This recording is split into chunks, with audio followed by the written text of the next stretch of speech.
자, 우선 오늘 지난 시간에 4절을 중심으로 말씀을 드리면서 그리스도인들은 육신을 따라 살 가능성이 있고 또 영을 따라 행할 수 있는, 그래서 육신을 따르지 않고 영을 따라 행하는 우리에게는 율법의 요구가 이루어진다고 했으니까 4절에 있는 대로 육신을 따라서 행하면은 사실은 율법의 요구를 이룰 수 없고, 영을 따라 행하면 율법의 요구가 우리에게 이루어지게 됩니다. 그러면 가능성은, 구원받은 성도들의 가능성은 두 가지가 있습니다. 그래서 육신을 따라서 행할 수 있고, 또 하나는 영을 따라 행할 수 있는 두 가지 가능성이 있다, 이렇게 여겨집니다. 그러면 어떤 사람이 그러냐? 여기에 8장 1절에 말한 대로 모두가 그리스도 안에 있는 사람들의 가능성입니다. 그리스도 밖에 있는 사람은 육신을 따라 살 수밖에 없는 사람들입니다. 그러나 그리스도 안에 있기 때문에 성령으로 해방된 죄와 사망의 법에서 성령의 능력으로 해방된 사람만이 이 육신을 따라 행할 수도 있고 영을 따라 행할 수도 있다, 그렇게 볼 수가 있습니다. 이 본문을 이해하고 오늘 5절에 육신을 따르는 자는 육신의 일을 생각하고 영을 따르는 자는 영의 일을 생각한다. 그러면 이 생각이 중요합니다. 그래서 오늘 설교의 제목을 육신의 생각, 영의 생각, 이렇게 정했습니다. 그러면 육신의 일을 생각하는 사람은 육신을 따라 행할 것이고, 성령의 일을 생각하는 사람은 영을 따라 살아가는 사람이 된다. 그렇게 볼 때에 생각이라는 기능이 우리에게 매우 중요하다, 그렇게 볼 수 있는데, 우선 여기에 자주 반복되는 말씀 중에 육신이란 말이 계속 반복돼 나오고 있습니다. 그래서 그걸 먼저 우리가 이해를 좀 해야 되겠습니다. 이미 물론 앞에서 6장 7장에서도 말씀했지만은 육신이란 말이 여기에 3절부터 계속 나옵니다. 그렇죠? 육신으로 말미암아 약해서 율법의 요구를 이룰 수가 없다. 그 다음에 4절에 육신을 따르지 않고, 5절에 육신을 따르는 자는 육신의 일을, 또 6절에도 육신의 생각, 또 7절에도 육신의 생각은 하나님과 원수가 되고, 8절에 육신에 있는 자들, 계속해서 이 성화를 다룰 때에 육신이란 말이 굉장히 중요하게 등장을 합니다. 그럼 육신이란 말과 뭐와 대조가 되냐면 영을 따라 사는 삶, 영을 따라, 여기에 그 영이라는 말하고 대조가 되는 말입니다. 그래서 육신은 바로 그 영과 대비된다, 혹은 반대된다, 그렇게 볼 수가 있겠죠. 그래서 우리 그리스도인 안에 이 육신을 따라 사는 사람은 바로 그 영을 따라 사는 그런 태도와 정반대의 삶을 살아가게 됩니다. 그러면 그 사람은 하나님과 원수된 입장에 선다, 그렇게 7절에 말씀을 했습니다. 그래서 육신의 생각은 하나님과 원수가 되고 하나님의 법에 불복할 수도 있다. 그 다음에 8절에 육신에 있는 자들은 하나님을 기쁘게 할 수도 없다. 이렇게 굉장히 심각한 문제입니다. 사실은 신앙인의 삶이라는 것은 하나님을 기쁘시게 하고 하나님을 순종하는 것이, 사랑하는 것이 그리스도인의 삶인데 정반대의 삶을 살아가죠. 그러니까 우리가 전체 8장 1절이 주제라고 한다면 그리스도 안에 있는 자는 그리스도 밖에 있느냐 그리스도 안에 있느냐를 가지고 갈등하진 않습니다. 그렇죠. 지난번에 말한 대로 그리스도 거듭남으로 그리스도 예수 안에 있는 자, 믿음으로 그리스도 예수 안에 있는 자들은 반드시 그리스도 안에 있고, 그리스도 안에 있는 자들은 반드시 영원한 영광에 이르게 될 것입니다. 그거는 하나님의 변함없는 진리입니다. 그런데 그리스도 안에 있는 사람에게 이런 가능성은 있죠. 육신을 따라 살아갈 가능성이 있고 또한 영을 따라 살아갈 가능성이 있다. 그러니까 영적 삶의 질을 볼 때에 정반대입니다. 그죠? 한쪽은 육신을 따라 살기 때문에 하나님을 기쁘시게 하지도 못하고, 그죠? 하나님과 오히려 원수된 입장에 서서 살아간다. 근데 안 믿는 사람을 말하는 게 아닙니다. 그리스도 안에 있는 사람들을 말하는 것입니다. 그런데 한쪽에는 영을 따라 살아가면 하나님을 기쁘시게 할 것이고, 하나님의 크신 사랑 안에서 혹은 하나님을 사랑하는 삶을 살아갈 것입니다. 그러니까 굉장히 중요한 문제죠. 그래서 내가 교회에서 선한 일 하느냐, 또 뭐 봉사하느냐, 물론 중요해요. 또 이거 하느냐, 저거 하느냐, 물론 중요해요. 그러나 가장 기초적이고 가장 중요한 문제는 육신을 따라하느냐, 그의 영을 따라하느냐, 둘 중에 하나. 똑같은 봉사를 해도 육신을 따라 봉사하는 사람이 있고 영을 따라 봉사하는 사람이 있습니다. 너무 다른 거죠. 이것이 모든 성도의 삶의 기본이고 토대입니다. 그러니까 이것이 잘못돼 놓으면 아무리 열심히 해도 사실은 육신을 따라하는 거예요. 그래서 거기서 시기가 나오고 분쟁이 나오고 모든 육신의 열매들이 그걸 하면서도, 주의 일을 하면서도, 교회 일을 하면서도, 그러면서도 육신의 열매들이 맺히게 되죠. 그러나 영을 따라 살게 되면 그 일을 함에 있어서 성령의 열매가 맺히면서 그 일들을 할 수 있게 되죠. 그러니까 내가 어떤 일을 얼만큼 했느냐가 중요한 게, 오히려 내가 그 일을 했는데 그럼 벌써 육신을 따라 그 문제를 했던 사람이에요. 그러니까 이 두 가지 가능성은 우리 신앙생활에 있어서 가장 기본적으로 그리고 중요하게 다뤄야 될 문제다라는 것입니다. 그런데 이제 이미 육신을 따라 사는 사람, 절대적으로 육신을 따라 사는 사람은 그리스도 밖에 있는 사람들입니다. 그죠? 그래서 세 가지로 나눴어요.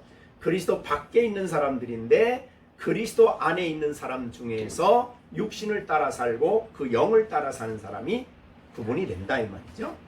자, 그럼 여러분들은 생각해 보십시오. 육신을 따라 했습니까? 그의 영을 따라 했습니까? 예. 뭐 이거는 늘 우리가 점검해야 될 문제죠. 점검해 봐야 될 문제입니다. 그러면 육신을 따라 산다는 것은 과연 육신이라는 단어를 과연 어떻게 생각해야 되느냐? 성경에서 여기서 육신은 우리 몸을 말하지 않습니다. 그죠? 우리 몸을 말하지 않, 하나님 우리를 지으실 때 영혼과 몸으로 지으셨기 때문에 영혼을 내 온 영혼을 온 마음을 다해 하나님 섬기라 그럴 때 몸은 빼고 마음만 하는 게 아닙니다. 그때는 우리 몸과 온 전체 우리 전인격이 하나님을 향해서 찬송하고 하나님을 섬겨라 이런 뜻이 되는 거예요. 그런데 여기서 육신이라는 말을 쓸 땐 그래서 몸이 아니다. 그럼 육신이라는 말이 쓰여질 때는 어떤 의미로 쓰여지느냐 하는 거예요. 육신이라는 말은 다른 사람이 아닙니다. 나입니다. 나. 그죠? 난데 어떤 경우에 육신이라는 말을 쓰냐면 은혜가 없는 상태, 은혜가 부족한 상태의 나, 이거를 육신이라고 표현한다 이 말이죠. 그러니까 이 은혜가 충만한 가운데 살아가면은 영을 따라 살게 되는 것이고, 내가 그러니까 육신이라 할 때의 그 단어의 뜻은 은혜가 없는 가운데 혹은 은혜가 부족한 가운데 나 중심으로 내가 그 일을 하는 것, 이것은 이제 육신이라는 표현을 썼다. 그렇게 보시면 됩니다. 자, 그러면 그래서 우리가 은혜란 말을 또 잘 이해를 해야 되는데, 대개 성경에서 쓸 때 은혜는 세 가지로 나누어요. 일반적으로 우선은 구원과 관련해서 구원받았습니다, 또 의롭다함을 얻었습니다 라고 구원과 관련해서 은혜를 얘기할 때는 그 은혜를 받을 만한 자격이 없는 죄인에게 값없이 베풀어 주신 하나님의 호의라, 영어로 favor, 호의라 이런 말을 써요. 그래서 대표적인 것이 이제 에베소서에 나오는 말씀이죠. 2장 18절, 에베소 2장 8절인가요?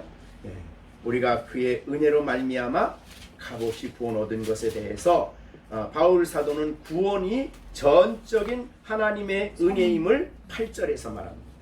에베소 2장 8절, 너희는 그의 은혜에 의하여 믿음으로 말미암아 구원을 받았나니 이것이 너에게서 난 것이 아니요 하나님의 선물. 그래서 이 구원은 완전한 것을 주신 거예요. 완전한 선물이에요. 부족함이 없는 선물입니다. 우리가 그래서 거듭났다. 그럼 뭘 말하는 거예요? 구원과 관련된 은혜를 얘기하는 거죠. 그죠? 내가 의롭다 못했다. 구원과 관련한 은혜예요. 또 하나님의 자녀가 되었다.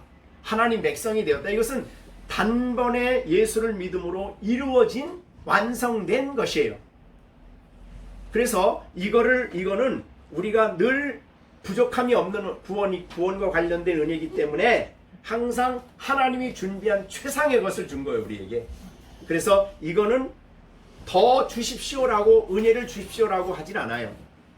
주신 것을 생각하고 그 주신 그것의 의미를 깨달을수록 기쁨이 있고 감격이 있고 감동이 있고 감사가 있는 거죠. 그래서 이거는 감사와 찬양의 제목이다. 그렇게 볼 수 있죠. 네, 그렇죠? 네, 그래서 하나님이 아들이 이 땅에 오셔서 자신의 모든 그 선물을 또 진리를 우리에게 주셨다. 이게 전부 다 값없이 주신, 받을 자격이 없는 자에게. 그래서 이거는 정말 찬양이고 감사의 제목이다. 이게 이제 첫 번째 구원과 관련된 은혜예요. 그 다음에 두 번째 은혜가 있는데 이거는 일반적 섭리와 관련된 은혜예요. 여러분이 비 오게 할 수 없지요. 비는 하나님이 주셔야 되는 거예요. 이게 일반적 섭리입니다. 이거는 믿는 자와 안 믿는 자에게 똑같이 동일하게 주어지는 것들이에요. 뿐만 아니라 물론 이제 믿는 사에게 더 특별하게 주실 수도 있죠. 네. 자, 우리가 오늘 감사절을 지킵니다. 자, 이스라엘 백성들은 맥주 감사절은 이 이스라엘 백성의 곡식의 주식이에요. 보리하고 밀. 이거는 4월, 5월 달에 추수를 해요. 그러니까 그 곡식을 거둘 수 있도록 빛을 적당한 때 주시고 그 다음에 태양빛을 비춰주시고 막 이런 것을 주셔서 추수를 했어요. 이게 은혜예요. 그죠? 이게 일반 은총의 영역 속에 들어가는 은혜입니다. 그래서 맥주 감사절을 지키는 거예요. 예. 우리가 지난 1년 동안 여러분들이 살아오는 동안에 뭐 질병도 있었고 여러 가지 많은 위험도 있었지만 6개월 동안 이 자리까지 이르게 한 것. 하나님이 공기도 주시고 빛도 주시고 우리의 삶도 주셨으니까 이걸 생각할 때에 하나님 앞에 감사합니다. 이건 하나님이 주신 선물이죠. 그래서 바울 사도가 아테네에서 가서 설교를 하면서 그런 말 하지 않습니까? 우리가 호흡하고 또 기동, 앉았다 일어났다, 이게 다 하나님의 의존에 하나님이 그렇게 하심으로 된다. 그런 말이죠. 그러니까 이게 다 우리가 하나님이 우리에게 주시는 일반 은총 영역 속에서 주어지는 하나님의 은혜다. 그렇게 볼 수 있습니다. 사도행전 17장에 아테네 설교죠. 네, 그래서 그곳에 가서 보니까 정말 거기에서 설교 내용에 보면 28절에 우리가 그를 힘입어 살며, 우리 6개월 동안 살았습니다. 기동하며 활동하며 움직였습니다. 존재 자체가 하나님의 은혜예요. 그 다음에 이제 우리의 삶을 다 들여다보면 25절에는 또 무엇이 부족한 것처럼 사람의 섬김을 받으시는 것이 아니니 이는 만민에게 생명과 호흡과 만물을 친히 주셨다. 오늘 우리가 한 것 중에 하늘의 별들을 주시고, 그러니까 이 일반 은총 영역 속에 주신 모든 게 다 하나님이 우리에게 주신 은혜지요.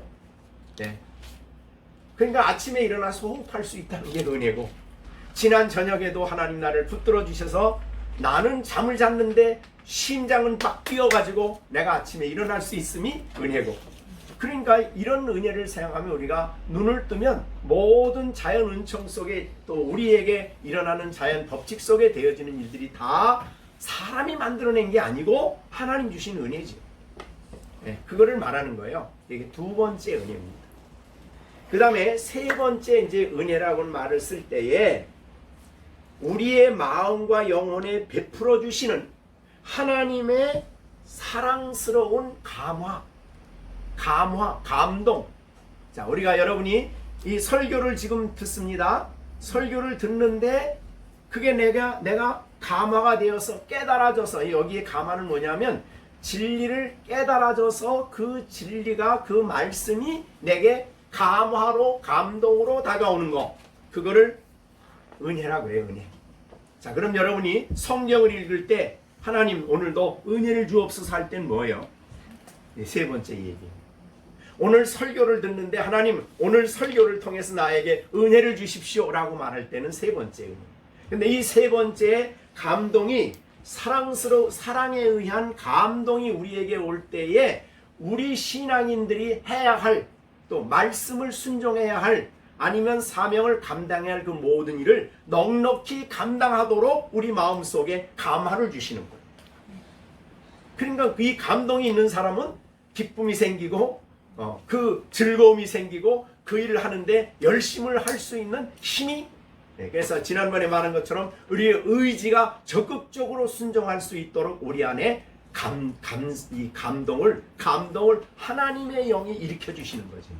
근데 이때의 감동의 특징은 반드시 진리를 아는 데서, 진리를 우리 지성이 깨닫는 데서, 지성이 깨달음이 없는 감동이 아니에요. 진리를 우리의 지성이 깨닫는 데서 오는 우리의 정서를 감동시켜 주시는 이런 내용을 얘기하는 거예요. 그래서 이 세 번째 감동은 반드시 우리 지성의 활동이 있어야 된다. 그 대상은 뭐냐면 진리의 말씀이다. 그런 말이에요. 자, 우리가 이제 교회 안에서 이 감동을 받았다 그럴 때 일반적으로 사람들이 오늘 은혜 받았다 그래, 감동. 근데 그 감동에도 두 가지가 있어요. 진리를 생각하고 깨닫게 됨으로 감동된, 아까 말한 감동이 있고, 그게 이제 어펙션이라고 그랬어요. 또 하나는 필링이에요. 필링. 성경의 깨달음은 별로 필요 없어. 그냥 우리 정서, 심리가 감동이 된 거예요. 아주 감동해. 그래서 필링은 은혜 받은 것 같지만 조금 지나면 그냥 사그러들어요. 그리고 의지에 아무런 영향을 못 미치고 그냥 나 혼자 심리적으로 행복했다 끝나는 거예요. 그걸 필링이라 그래요. 그래서 신앙인들에게는 이 감동과 하나님이 사랑으로 우리가 진리를 통해 감화한 그 감동과 필링을 우리는 구분할 줄 알아야 돼요. 근데 교회에서 이 진리를 분명히 보여주고 그거를 깨닫게 해주시는 이것은 성령이 하시는 일이거든요. 그래서 고린도전서에 보면 너희가 세상 영을 받지 아니하고 하나님께로부터 영을 받았으니 이는 너희로 하여금 은혜로 주신 것들을 알게 하려 함이라. 성령이 하셔야 되는 일이에요. 그러나 필링이라는 것은 내가 그냥 느끼는 거니까 성령의 감화가 없이도 얼마든지 필링을 받을 수 있어요. 근데 교회가 너무너무 필링을 강조하다 보면 그 시간에 복음성을 막 하면서 잠시 은혜를 받았고 끝났어요. 아, 은혜 받았다. 근데 그 의지에는 아무런 영향을 못 미쳐. 이런 것이 필링이라 그래요. 근데 우리는 이것을 구분해가지고 우리는 이 하나님이 베풀어 주시는 이 은혜로 주시는 이 감화, 감동, 진리를 알므로 우리 지성이 진리를 깨달음으로써 그것이 우리의 마음에 와 닿아서 깨달아져서 우리에게 감동을 일으켜주는 그런 감화가 우리에게 있어야 된다. 그거는 우리에게 있어서 강력한 힘이기 때문에, 이게 은혜이기 때문에 강력한 영향력을 미쳐요. 자, 요한복음 15장 21절에 보면 무슨 말이 있느냐면 이런 말씀이 있죠. 요한복음 5장 21절. 죄가 영적으로 죽어있는 사람에게는 죄가 무슨 노릇을 해요? 왕 노릇을 한다 그랬죠. 죄가 왕노릇 하는 것 같이, 그 다음에 은혜도 또한 의롭다함을 얻은 사람 안에 무슨 노릇을 해요? 은혜도 왕노릇을 하죠. 거기 같이란 말이 중요해요. 사람에게 죄가 얼마나 강력한 영향력을 지속적으로 미치잖아요. 그죠? 이게 그리스도 밖에 있을 때 그런 사람들이에요. 그러니까 영적으로 죽은 사람에게는 죄가 영향력을 미쳐서 죄를 범하게 하는 그런 지속적인 영향을 강력하게 미치는 것과 똑같이 우리 안에 온 이 은혜도 강력한 힘을 발휘해서 우리에게 왕노릇을 한다는 거예요. 5장 21절 굉장히 중요합니다. 그러니까 은혜는 그냥 잠시 필링으로 왔다가 가는 거 아니에요. 네, 은혜는 하나님이 주신 은혜는 강력한 영향력을 미치는데 안 믿는 사람, 죄가 왕노릇하는 사람에게 죄가 지속적으로 영향을 미쳐서 그런 강력한 죄를 범하게 하듯이, 악을 행하게 하듯이 은혜는 우리 안에 들어오셔서 우리의 의지에 지속적으로, 이걸 인클리네이션이라고 그러는데, 우리에게 강력한 힘으로 작용을 해가지고 우리로 하여금 순종하게 만든다. 그게 이제 여기 세 번째 말한 은혜입니다. 그러니까 우리는 은혜 주십시오 할 때 그 의미가 뭔지를 아셔야 돼요. 구원과 관련한 은혜를 주십시오 하면 어떻게 돼요? 그 말이 안 되죠, 그거는. 구원의 확신이 없는 사람들 구원의 확신을 주십시오 해요. 근데 그거는 한 번 오고 완성된 것이고 다시는 왔다 갔다 할 수 없는 완전하게 주신 것이죠. 구원과 관련한 그 은혜는. 그건 정말 깨닫고 그 풍성한 하나님의 사랑과 은총을 깨닫고 기뻐하고 감사하고 찬양해야 할 내용들이에요. 우리가 오늘 성찬식 하는 것도 이미 십자가에서 주어진 그 은혜를 다시 한번 생각하고 그 진리를 다시 깨닫는 거예요. 그래서 그걸 깨달을 때 우리 안에 그것은 기쁨이 되고 또 감동이 되고 감사가 돼요. 그 다음에 일반적인 은총은 우리가 눈을 떠서 하나님이 주신 그 은총 속에 주신 것들을 잘 살펴야 돼요. 그래서 시편 19편에 있는 것처럼 이 19편에 그런 말씀이 있죠. 우리 하나님이 지으신 온 자연 속에는 들리는 소리는 없지만은 소리로 가득해. 메시지로. 그게 뭐예요?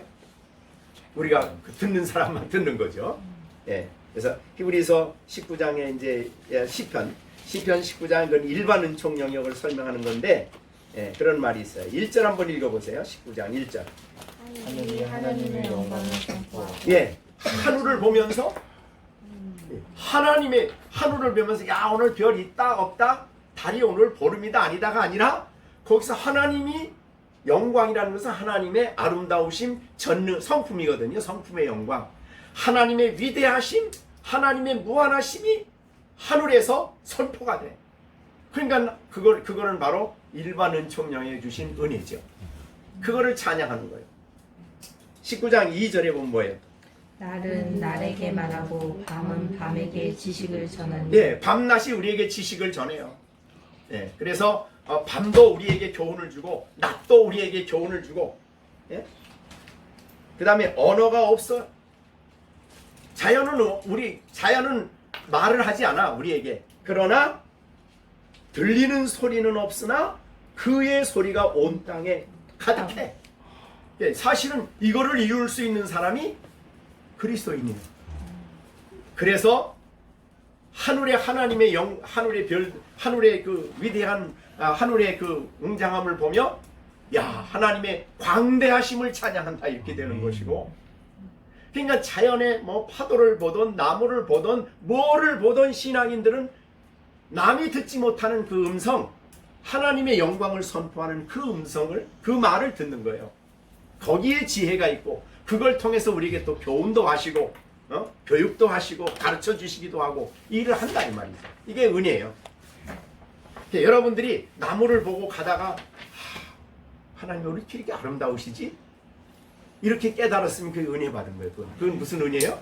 일반 은총령에게 은혜를 내게 깨닫게 해주시고 은혜 받은 거죠. 그러니까 이런 것들이 이제 그 세 번째는 이제 우리가 날마다 정말 우리에게 부여하신 마땅한 성도의 의무와 또한 성도로서 해야 할 말씀에 순종할 수 있는, 감당할 수 있는 능력의 원천이 되는 것이 이 은혜예요. 이 은혜. 그 은혜가 넘치면 그 사람 이제 순종하게 되죠.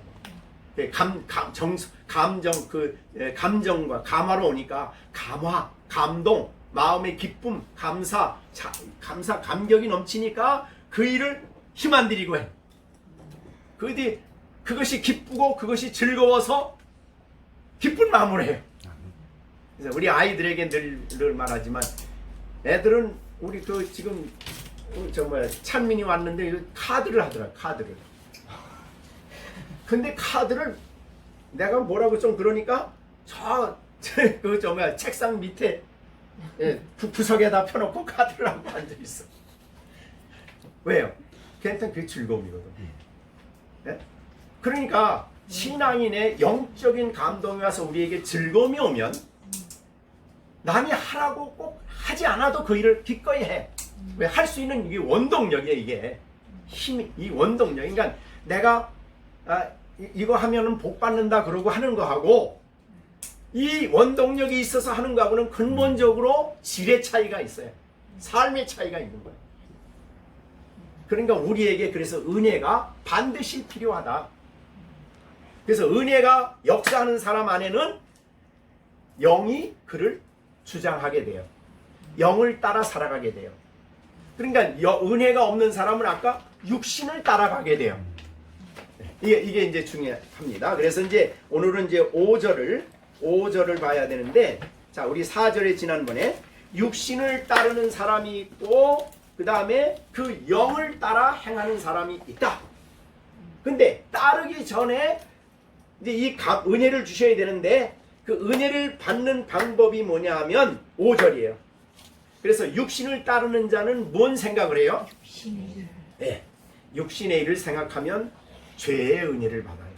죄가 영향을 미쳐가지고 죄가 은혜를 줘, 그 사람한테. 자, 그런데 그 다음에 보세요. 그 영을 따르는 자는 영의 일을 생각하면 이 놀라운 하나님의 사랑의 감동이, 사랑의 감화가 그에게 심령에 임해서 이게 은혜예요.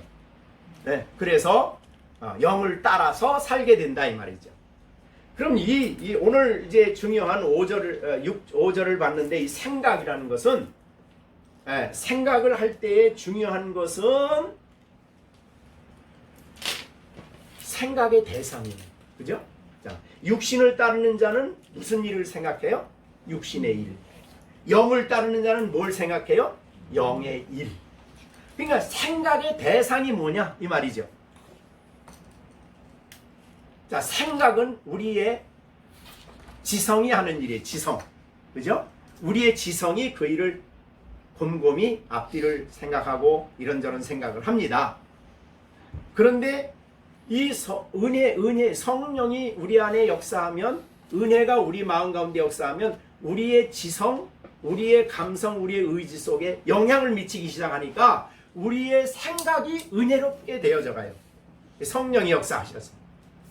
근데 그 대상이 뭐냐면, 대상이 영의 일, 영적인 일이에요. 되게 성경에서 영적인 일이라는 것은 하나님과 관계된 일들이에요. 그게 바로 영의 일을 생각해요. 육신의 일은 뭐냐면, 여기에 육신을 따른 자는 육신의 일, 세상에 안 믿는 사람들이 하는 모든 일들이에요. 자, 그럼 영의 육신의 일이에요. 영의 일, 육신의 일, 이게 구별이. 그러니까 어떤 것을 생각하는 대상이 중요하다. 대상.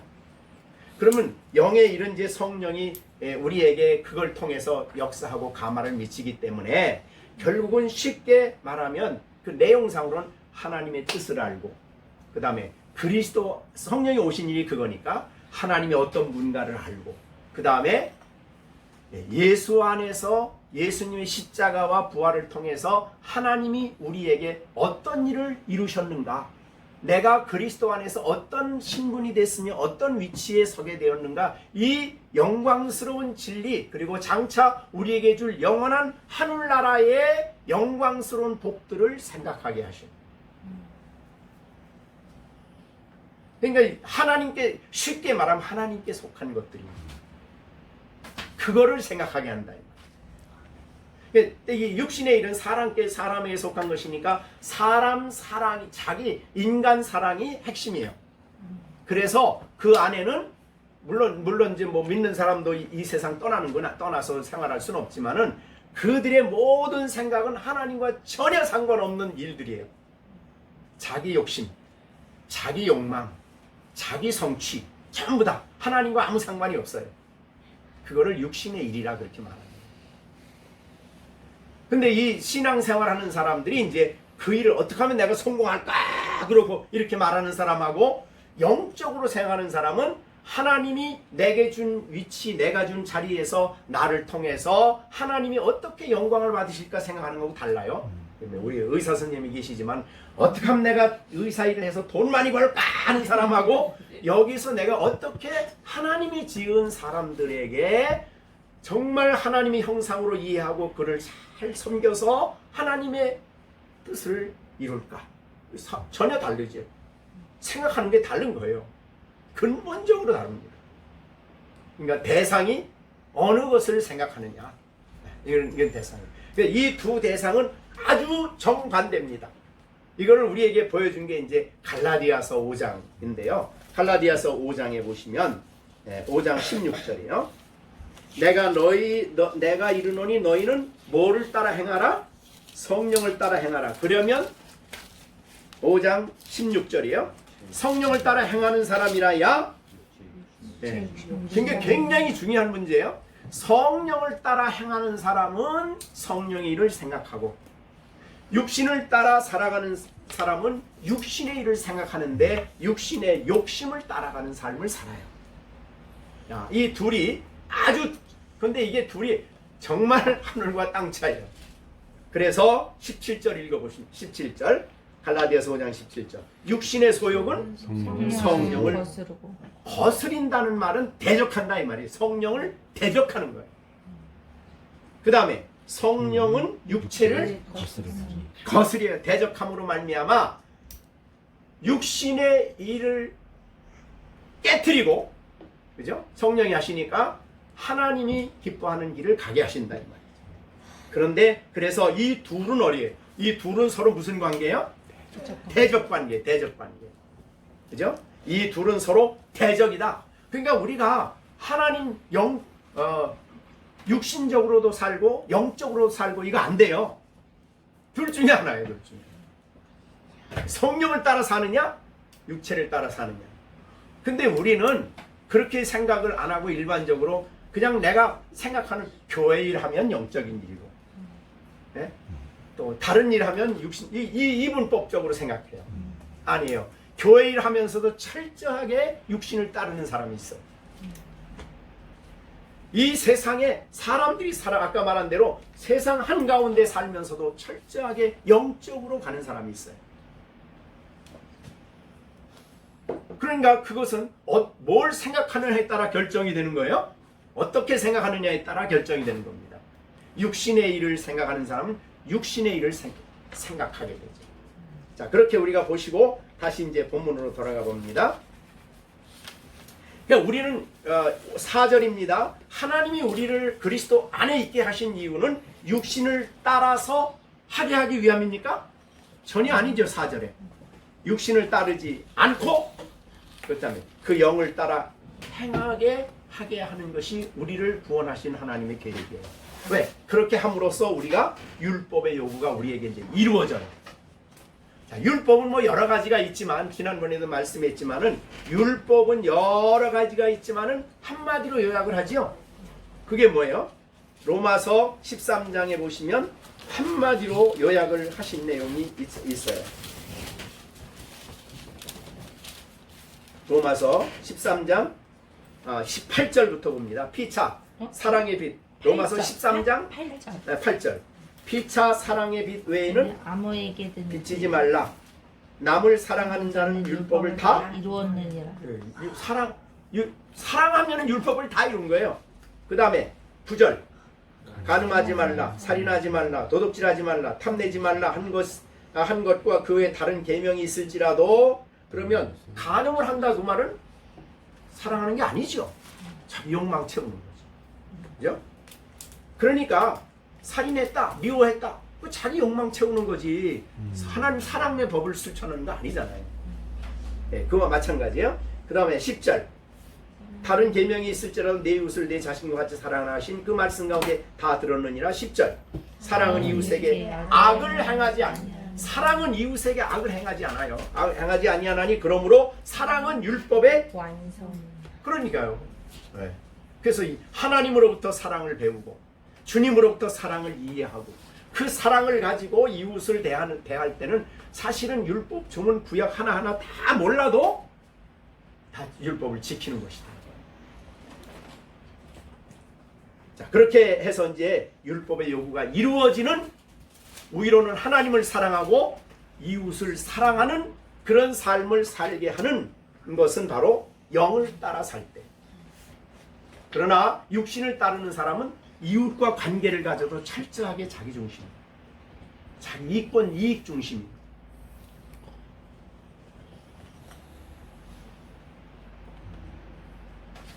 그래서 이제 오늘 5절입니다. 그러면 육신을 따르는 자는 육신의 일을 생각하고, 그 다음에 영을 따르는 자는 영의 일을 생각한다.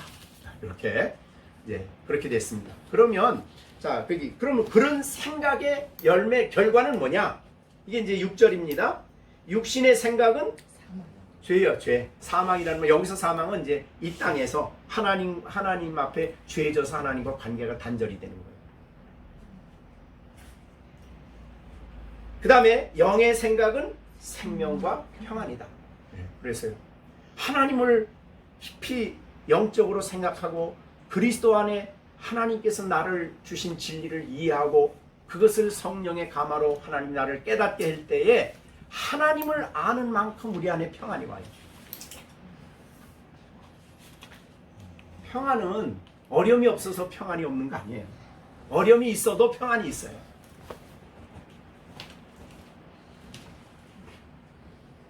그래서 평안이 뭐냐? 그랬더니 아무런 어려움 없고 고요하고 그저 별 어려움 없는 게 평안입니다. 이게 아니에요. 평안은 하나님을 아는 데서 와지는, 하나님과 나와의 관계, 하나님이 내 안에 어떤 일을 하시는가를, 그 진리를 깨닫는 데서 와지는, 그게 그 안에 내가 있음을 아는 데서 와지는 안식이에요. 평안이. 그는 힘든 가운데도 평안해. 어느 가운데서도 행복해. 그것이 바로 성도의 평안. 뭐 그 전에 이제 그런 예화가 있었죠. 어린 아이에게, 애들에게 뭐 평안이라는 주제를 가지고 교회에서 그림을 그리라 그랬더니 어떤 애는 고요한 호수, 어떤 때는 조용한 숲속, 근데 어떤 애는 큰 바위가 있는데 거기다가 독수리가 집을 짓고 새끼를 키워 막 비바람이 막 쳤어. 그런데 애미가 딱 품에 안고 있어. 어느 게 평안이겠어요? 네, 마지막. 그러니까 비바람이 치고 시련이 오고 막 어려움이 와도 그 어미의 품 속에 있는 그 새끼 독수리가 진정한 평안을 가지고 있는 독수리가 있는. 그래서 독수리는 우리가 하나님의 영광스러운 그분의 품 속에, 사랑의 품 속에 머물러 있는 것을 아는 데서 평안이 오는 거죠. 그 다음에 생명이에요. 하나님과 관계가. 이 문제는 다음에 더 말씀을, 오늘 시간이 없어서 말씀을 드리기로 하고, 오늘은 어떻든 이 5절입니다. 생각을 할 때에 이 생각을 어디까지 해야 되냐면 그냥 읽고 그렇지 그러고 넘어가면 안 돼요.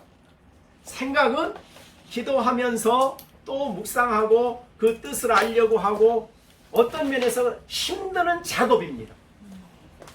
근데 그게 깨달아져서 내 마음에 진리로 인해서 감동이 와가지고 내 마음에 성령 하나님이 감동을 주셔서 말하자면 기쁨이 오고 또는 분노가 오고, 잘못된 것에 대한 회개하고 분노를 해야 되니까 분노도 오고 미움도 오고 뭐 이런 감정이 우리 안에 솟아날 때까지 성령의 도우심으로 생각하는 것을 말해요.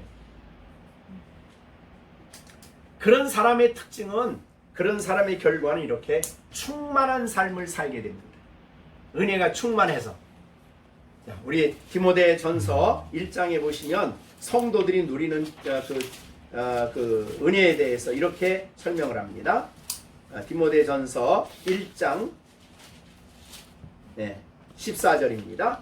우리 주의 은혜가, 14절, 그리스도 예수 안에 있는 믿음과 사랑과 함께 넘치는데 풍성하다.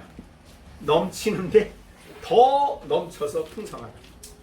그러니까 하나님이 우리에게 주시는 이 사랑에서 나오는 또 이 세 번째 내용이에요. 사랑의 감화로 말미암아 우리에게 주어지는 이 은혜는 넘치고 넘치는 거예요. 그거를 우리는 충만하다 그래요. 그래서 신앙생활을 지난번에 그 예화를 들은 것처럼 고린도전서 1장 3절이죠. 육신에 속한 사람, 그다음 어린아이. 우리는 영적인 영에 속한 사람이 돼야 되지. 성령 따라 사는 사람이. 그렇지 않으면 어린아이의 신앙이에요. 어린아이의 신앙의 특징은 단단한 음식을 경험하지 못해요. 교회 생활에도 그냥 듣고 끝나요. 그냥 설교 듣고 끝나요. 그러나 장성한 사람은 그 말씀을 적극적으로 순종하며 살아갈 수 있는 힘을 얻게 된다. 자, 우리가 이제 잘 아는 베드로전서 1장에 보면은 그 당시에 성도들에게 보낸 편지이지 않습니까? 1장 9절에 이 감정이 풍성한 성도들 보세요. 박해와 시련 속에 있습니다.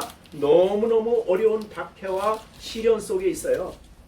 그런 교회를 향해서, 성도를 향해서 이렇게 베드로전서 1장 8절에 말합니다.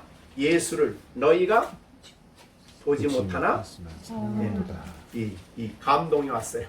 예수님을 사랑하고자 하는 감동이. 눈에는 안 보이지만, 그 다음에 이제도 예수를 보지 못하지만 믿고 말할 수 없는 영광스러운 즐거움이에요. 그걸로 기뻐한다. 말로 표현이 안 된다. 이거는. 그 다음에 땅에 속한 게 아니고 지저분하고 쾌락적인 게 아니라 영광스러운 거다. 그 기쁨이, 그 즐거움이 우리 안에 있는 거다. 그러니까 이런 충만한 삶을 사시겠습니까? 그냥 어린아이로 그냥 그저 구원받은 것도 고마우니까 그냥 그렇게 살다 가겠습니까? 하나님의 계획은 우리로 하여금 그렇게 하는 게 아니에요. 그래서 요한복음 10장 10절에 뭐라 그랬죠? 하나님이 우리를 구원하실 때 어떤 목적으로 구원하셨어요? 10장 10절에 보면 도둑이 오는 것은 도둑질하고 죽이고 멸망시킬 뿐이요. 이건 이제 영적 도둑입니다. 내가 온 것은 양으로 뭘 얻게 해요? 생명을 주실 뿐만 아니라 그 다음에 더 풍성해요. 그러니까 예수님이 온 목적이 우리의 풍성이에요. 충만이에요. 은혜를 주셔서 풍성한 삶을 살기를 원해요. 그래서 은혜도 충만하고 기쁨도 넘치고 감사도 넘치고 충만한 사랑도 넘치는 그런 삶을 살아가게 하기 위해서 예수님이 오신 거예요. 그러니까 여러분이 이거는 선택하셔야 되는 선택의 문제입니다. 영적으로 생각할 거냐 육신적으로 생각할 거냐는 것은 여러분의 의지로 선택을 해야 돼요. 어떤 생각, 오늘 아침에 일어나서 이 문제를 영적으로 생각할 거냐 육신적으로 생각을 할 거냐는 여러분이 선택하고 그렇게 행해야 돼요. 선택의 문제예요. 그 다음에 결과가 이제 오는 거예요.